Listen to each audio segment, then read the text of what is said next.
Hello and welcome to episode 48 of The Witcher chapter by chapter book review, where I'll go through a summary of the latest chapter and give my detailed thoughts on it. Today I'm discussing chapter 2 from The Lady of the Lake. Well, I'm just gonna dive in.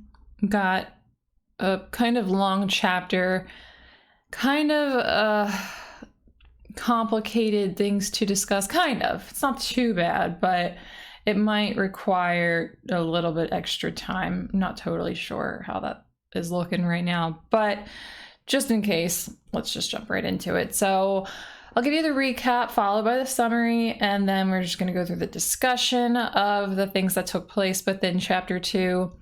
But the recap, I'm just going to tell you about what happened with Geralt the last time we saw him, and what happened with Yennefer last time we saw her, because those are two characters that we get updates on. We get updates on a couple of other characters, but none that are as big in the story as those two. And then a couple of the other characters that we follow in this chapter are new, so we can't really recap them. Kind of, actually. Well, you'll understand that in a second. Okay. For the recap, when we last saw Geralt, he arrived in Toussaint, where he met Avallac'h, rescued his friends from Nightingale and Shearer's men, and declared he was a Witcher no longer. Last we saw Yennefer, she was captured and tortured by Vilgefortz to try and force her to reveal Ciri's location. Alright, summary of chapter 2. We meet the characters... I'm going to hurt myself trying to say this name. I'm just going to say it the way I think it's meant to be said. And I do that a lot with the pronunciations. I'm sure you've heard me talk about how I'm so unsure about how so many of these names are meant to be pronounced. This one is one of the worst. Conwirimers, I think. That's what we're going to go with in this series. We meet the characters Conwirimers and Nimue around 150 years in the future from our main story. Conwirimers is an oniromancer, one who could see the past or future through their dreams. Nimue is known as the Lady of the Lake and is a sorceress who is obsessed with the legend of Ciri.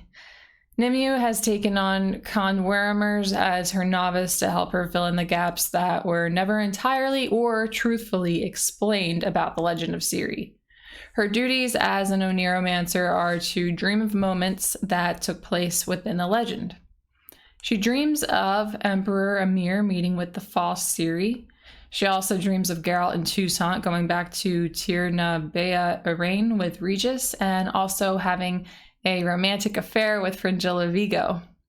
Additionally, she dreams of Yennefer as Vilgefortz's prisoner, while he has Leo Boneheart and Stefan Skellen present as guests, and he tells her that Ciri and Geralt have died. And there is a little more to those things that I just mentioned in the dreams, and we are going to talk about those details, obviously, but I did leave that purposely kind of vague. All right, well, let's kick off the discussion by establishing who Conwirimers Tilly and Nimue are, and the setting, since this is all brand new in this chapter, kind of. Well, we begin with Conwirimers' arrival at Nimue's home. Nimue lives in a tower on an island called Innis Vitre on Loch Blest, which is known to be almost legendary, and very few have ever set foot there. So Conwirimers is taken through the lake on a boat rowed by a man known as the Fisher King. And this man is also Nimue's casual lover. There isn't really much else that we learn about him at the moment. He's very quiet. But Conwirimers arrives and she observes Nimue's appearance, which is described as dainty and short. She had actually been nicknamed Squirt as a child. This is not the first time that we've heard her referred to by this nickname, because this isn't the first time we're meeting Nimue. Back at the end of Baptism of Fire, 2 books back, there was this old traveler called Pogwizd. I don't know, that's how it's spelled. There might be a different pronunciation. That pronunciation doesn't bother me as much as Conwirimers, but yeah, that's just how I'm going to say his name. I don't think he's brought up again after this chapter. It could be wrong, but I don't think so. But this guy, he's an old traveling beggar, and he's visiting a village he frequented. And he goes there and he tells the kids of the village the story about Geralt, Yennefer, and Ciri.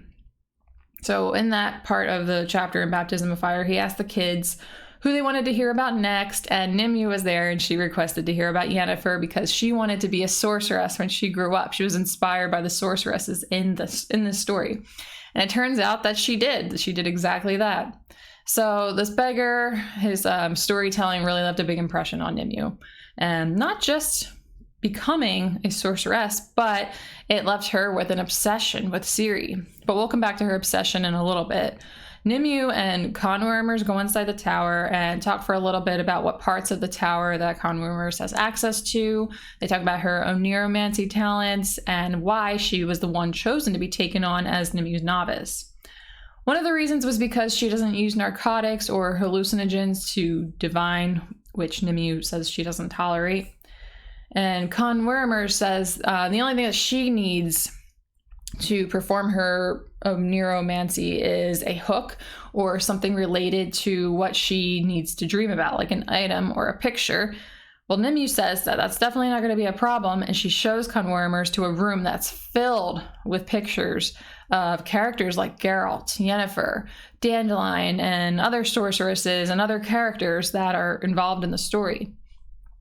So Conwermers is able to quickly identify who is who in each of the paintings, demonstrating her familiarity with the legend, which is the other reason why Nimue chose her.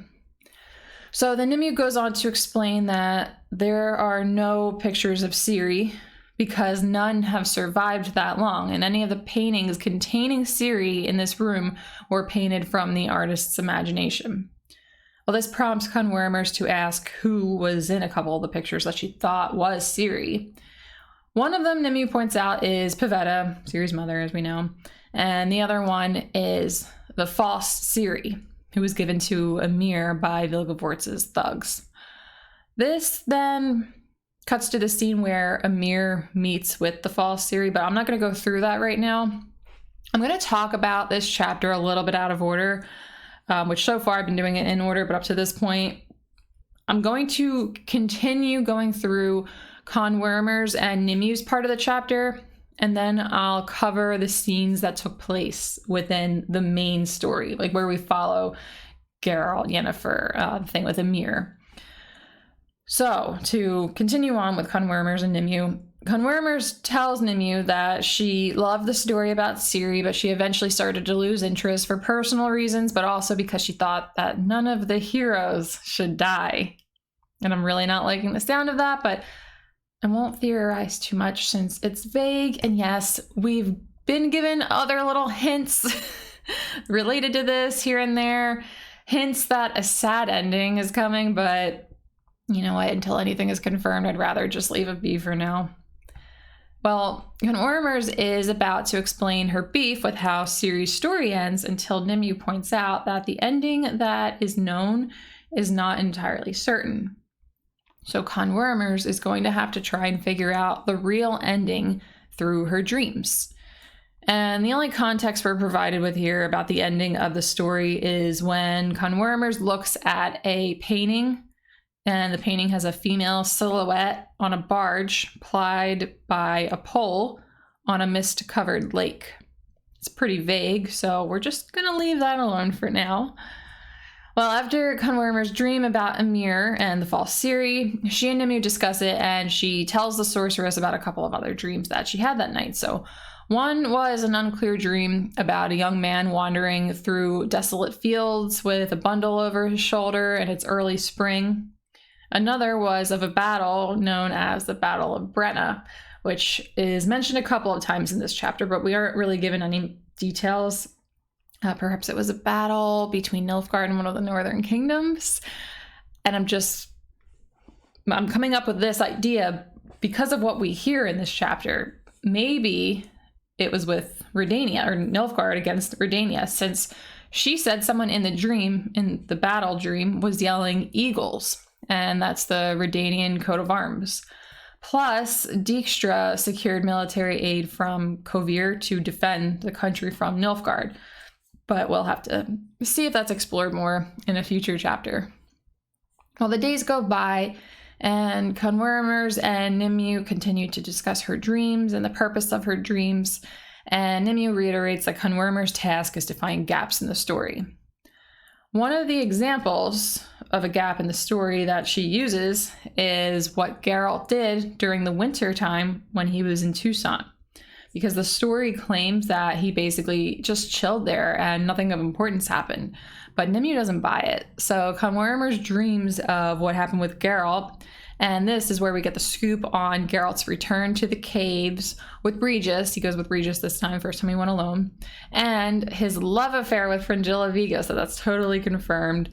He definitely had an affair with her. We just got little glimpses of it. It wasn't a 100%, yeah, this happened thing until now. So we don't need to guess about that. It's for sure confirmed.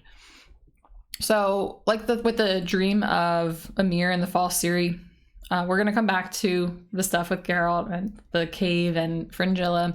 But I will say for now, Conwermers immediately goes to judge Geralt for having this affair while Yennefer was being held prisoner by Vilgefortz. And Nimue claps back, telling her she doesn't know anything about it, so she should be quiet on her snap judgments. And I will also say that they don't know who the woman is that Geralt was involved with. They don't know it's Fringilla because there aren't any existing paintings depicting the sorceresses from the lodge accurately.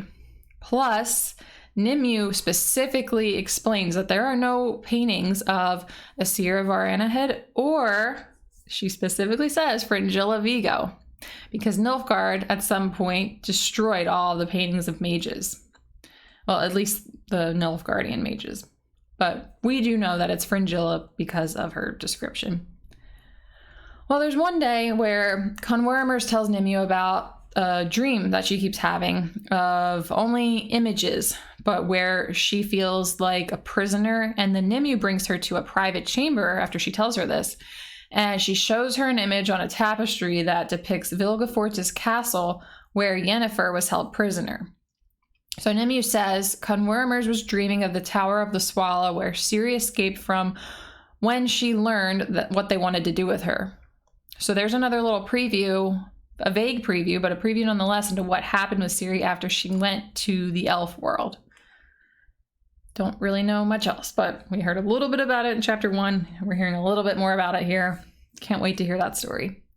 But then she says that the legend of Ciri is, in some versions, known to have ended in this castle, but it's not known how Ciri fled from the Tower of the Swallow to arrive at this castle. So it's up to Conwermers to dream of the castle and try to find answers. Well, if this version of the story is to be believed, then we can expect Ciri to get to Vilgefortz's hideout. And I can't imagine that being a good thing. But it's like a lot of the other things that were mentioned and what I said about them, I'm not going to go into it. I'm not going to elaborate on any thoughts there. It's just, it seems like such a big deal. I'm just going to leave it alone for now. Well, anyway, this is where Conwermers had the dream about a day of Yen's confinement, which we'll shortly revisit. After she talks about the dream, though, with Nimue, they talk about different versions of the story, having conflicting details about which castle the legend's ending took place in, and they refer to it as the ending, the legend's ending, as well as the story's climax and the conclusive battle between good and evil. And again, I'm not going to elaborate on anything that isn't explained on prior to this chapter or in this chapter, but it just sounds pretty wild. So let's leave it at that. And then the chapter comes to a close with Conwermers dreaming of Geralt hunting a monster. He's in this dungeon, and it seems like the monster's about to get him. It's pretty suspenseful. But then the chapter ends before we find out what his fate is. I'm not too worried about that, though. This is his profession. He's done this plenty of times. He knows how to fight a monster. I'm sure that he's okay. If anything has happened to Geralt, I don't think that he's going to be... I mean, Witchers do get killed by monsters. They say that Witchers don't die asleep in their beds, but I don't think Geralt's going to go out this way. So, and they kept making us think that stuff happened to Yennefer and nothing ever happened. Well, bad stuff happened, or she didn't die. They kept making us think that Yennefer died. She didn't. So I'm not going to even bother worrying about Geralt because they had us worried about Yennefer over and over again. We're not doing that again. No, especially with Geralt. He's fine. And that's not a spoiler. I'm just guessing. But anyway, now that we've discussed everything that went on with Conwormers and Nimue, let's talk about the dreams that she had. I wanted to go in this order because the dreams are written from the perspective of someone who's there, like how when we are being told about the main story through the entire book series, it's written just like that. It's not necessarily told from the perspective of a dream reader. So I didn't want to bounce back and forth like the chapter does because the lack of a linear direction makes this chapter a little bit confusing. And I think it might be easier to follow when you're reading it, or I mean, even if you're listening to it on audiobook, but when it's in a discussion format, like what I'm doing, I think it could get kind of confusing. So I figured that this would be the best way to organize it. Well, the first dream that she has is of Ymir's meeting with the false Ciri. So they're in Darn Rowan. We've heard about that place before. It's where he immediately sent her after she was brought to him. And Ymir walks up to Stella, the woman who's been training the fake Ciri in like court etiquette. And the fake Ciri herself is present as she's having her portrait painted. So Ymir dismisses Stella and the painter so he could talk to fake Ciri alone. But before Stella leaves, he basically confirms that they're about to resume aggressions against the North, and it'll soon be time to do away with fake Ciri.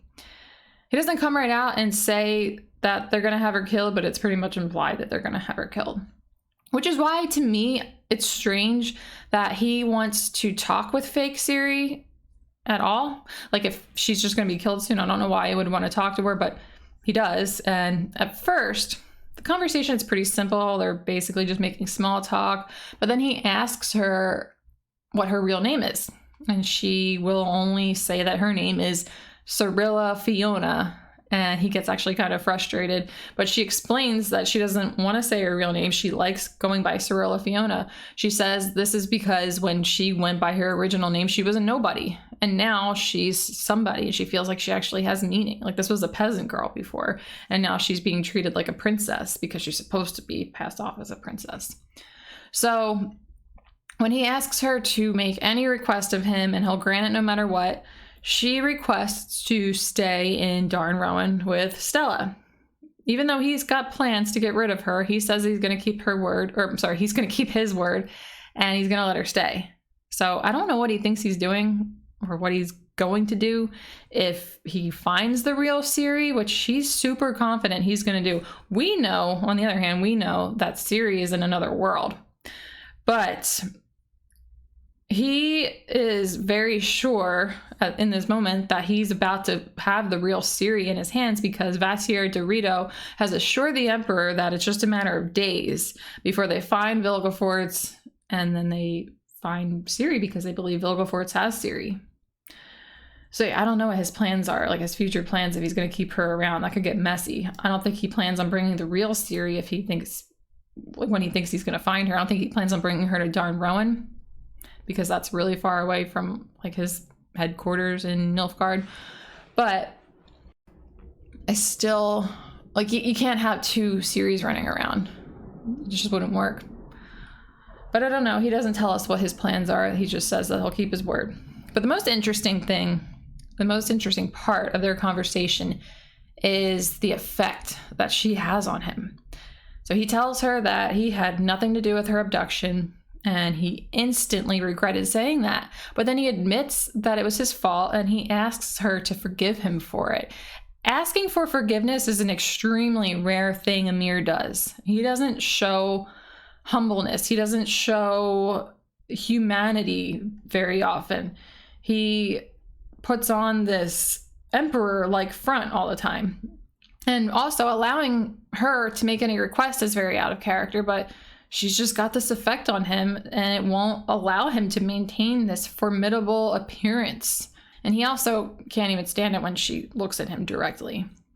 So maybe this will all be explored later, but for now, we just know that the false Ciri we should expect to see her stay alive, and that Ymir was affected by her in a way that nobody else really affects him. It's pretty interesting. Okay, the next dream that allows us to see back into the main story is of Geralt and Regis in the cave where Geralt met Avallac'h. So they searched the cave all day, and they saw no sign of the creatures that were there before. They saw no signs of Avallac'h, save the painting of the bison and with the hunters on the wall. So it looks like they returned so Geralt could get answers on Ciri, since, if you recall, he barely got any information when he arrived there the first time. He needed to rescue his friends very suddenly. And I was quite frustrated, if you remember that episode. I was really frustrated when that happened, because this was the whole point of Geralt and the company traveling for as long as they did, so they could find the druids, get info on how to find Ciri, and then nothing came of it. But I was hoping the information would still be available after he left the cave. Those hopes were crushed in this chapter. So they decide to use their invitation to go to Beauclair Castle and recharge, since Milva had broken ribs from the walking tree that grabbed them and squeezed her too hard, and Cahir's recovering from his head wound that he received in the slopes. And Regis, he's actually a bit reluctant to go to the castle because he's got to hide that he's a vampire from those not in the company who already know about it, but he ultimately agrees. He's on board. They all decide they're going to go. And although we don't know a big chunk of what takes place while they're staying in the castle, we know from Conwer, Mers, and Nimue that the company stayed there for the winter. So they get there prior to the start of the winter and they stay the whole time. And Geralt cozies right up to Fringilla Vigo, who was also staying there at the time. So this is actually a good time to segue into that dream. There were two separate dreams that Conwer and Mers had.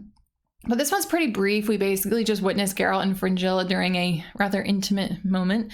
And Fringilla, she's kind of nagging Geralt, and he's being very sarcastic, and he's not taking anything she says seriously. It reminded me a little bit of his relationship with Yennefer. And it might not actually be that way. It's hard to discern at this moment since we see such a small glimpse. But that was my first impression, at least. And that's pretty much it.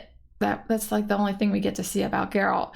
But speaking of Yennefer, let's move on to the updates from her side of the story that we get from Conwer and Mers' dream. Well, she's been a prisoner in Vilgefortz's castle for at least 4 months now. For about 2 months, she was kept in a gross dungeon, but was eventually moved to a chamber that was nicer than the dungeon, but still made for poor living conditions. And we begin the scene with her eating dinner with Vilgefortz and his new guests, who are Boneheart and Skellen. And Skellen's got a really bad cold, I guess, after what happened on the lake with Ciri. I'm not sure how these two learned how to find Vilgefortz. Like, people with a lot of connections and really great resources are actively trying to find Vilgefortz, and they can't find him. But these two were able to. I'm thinking maybe it was discussed on Rience' Xenagloss before Rience died and the Xenagloss disappeared beneath the frozen lake. But either way, they're present, which shows that they're still teaming up with Vilgefortz even after what happened on the lake. And we don't know what their future plans are. It's going to involve something bad. It's going to involve Ciri. We don't know what it is exactly, though, but I'm curious to find out. So Vilgefortz lies to Yennefer, and he tells her that Ciri and Geralt are dead. And she doesn't believe him. And the conversation that they have at this dinner doesn't really seem too productive for anyone. He does manage to get some anger out of Yennefer, but she dismisses his words pretty quickly, and then she excuses herself from the dinner and heads back to her chamber. Not long after she gets back, somebody pays her a visit. That somebody is none other than Leo Boneheart.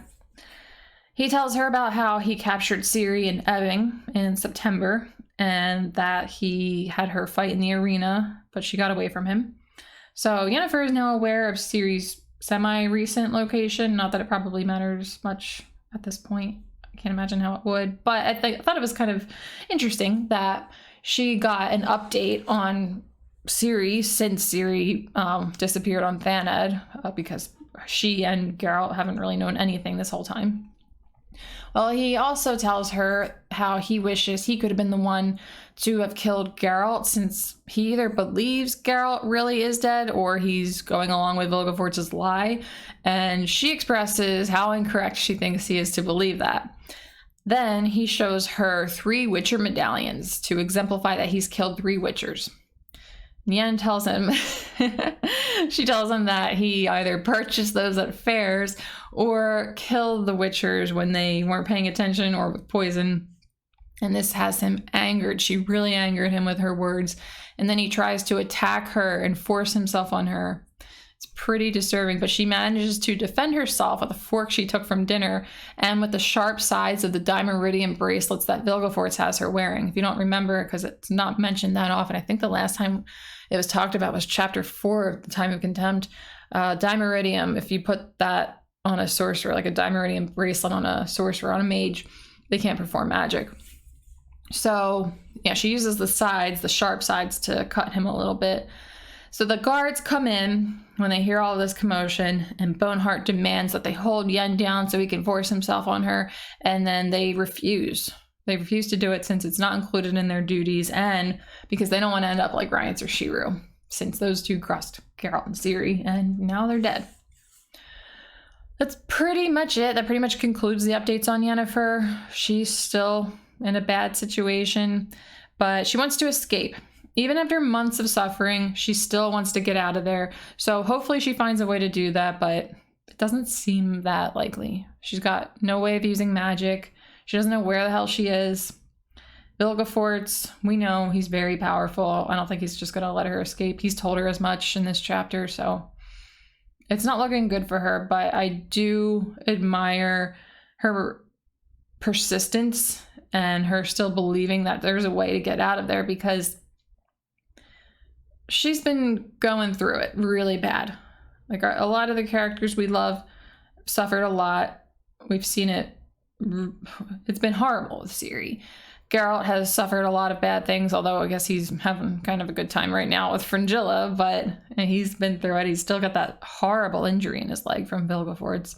But Yennefer's just been tortured a lot, and she was living in this disgusting little dungeon, moved to something a little bit better, but still terrible. Her hands and her fingers are all messed up, barely healed. She had a hard time at dinner.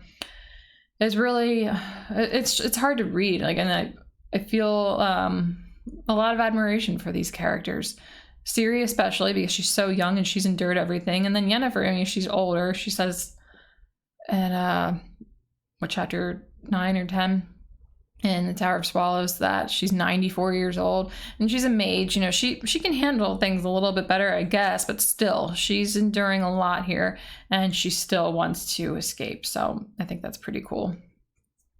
Okay, well, I have one more little thing that I want to talk about before we go into the conclusion of this episode.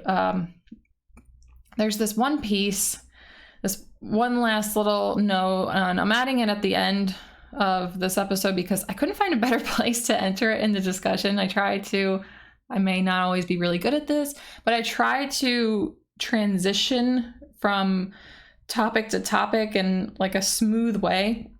I couldn't fit this in here in that kind of way, so I just threw it in at the end. But there's a mention in this chapter of elves leaving the world, just exiting this world.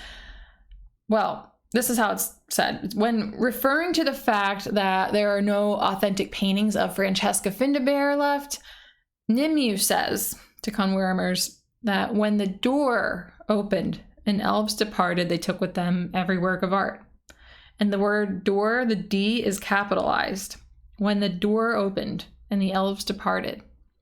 So sometime since we left off with our main characters and the time this takes place, the elves found a way to travel to another world, and they left this one.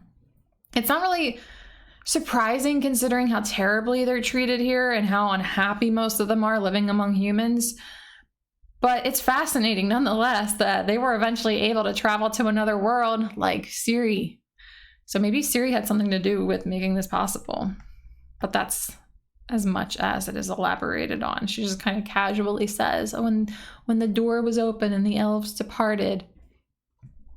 It's kind of cool. Okay, closing thoughts. Very meta chapter. We got a little bit of a meta chapter or meta section of a chapter back at that one that I mentioned in the end of Baptism of Fire, but this one's just really, we're really thrown into it. The story that we've known as being talked about from the perspective of other people that are interested in the story, like how we are. But they live in the world where these people lived, unlike us. So it's interesting. It's very interesting. It threw me off so much when I read these books the first time. Like, I was not expecting that at all. I kind of like it. I don't know.